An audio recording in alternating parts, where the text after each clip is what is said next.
নমস্কার বন্ধুরা, আজ আমি দেখাবো তিল দিয়ে মুড়ির নাড়ু। প্রথমেই আমি মুড়িগুলোকে মিক্সিং জারে গুঁড়ো করে নিলাম। এবার দেখে নিন কি কি লাগবে নাড়ু করতে।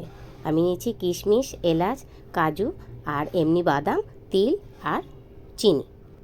প্রথমেই আমি গরম দুধের সঙ্গে মিশিয়ে দিলাম চিনি। এটা নেড়ে ছেড়ে দিয়ে দিলাম মুড়ির গুঁড়োটা। এই গুঁড়োটা দেওয়ার সময় কিন্তু হালকা আঁচে দিতে হবে। তারপরে আমি এক এক করে এলাচ, কিশমিশ, দু রকমের বাদাম মিশিয়ে দিলাম এবং মিশিয়ে সুন্দর করে নেড়ে ছেড়ে আমি ডোটাকে তৈরি করে নিলাম। এবার হাতের তালুতে সামান্য ঘি ডলে নিয়ে অল্প অল্প করে নিয়ে নাড়ু পাকিয়ে নিলাম। নাড়ুগুলোকে সুন্দর করে এবার ঘুরিয়ে ঘুরিয়ে গায়ে তিল মাখিয়ে দিলাম। আর হয়ে গেল আমার তিল দিয়ে মুড়ির নাড়ু। এইভাবে নাড়ু করলে বাচ্চারা তো খুশি হয়ে খাবেই, এমনকি যাদের দাঁত নেই তারাও সুন্দরভাবে খেতে পারবে।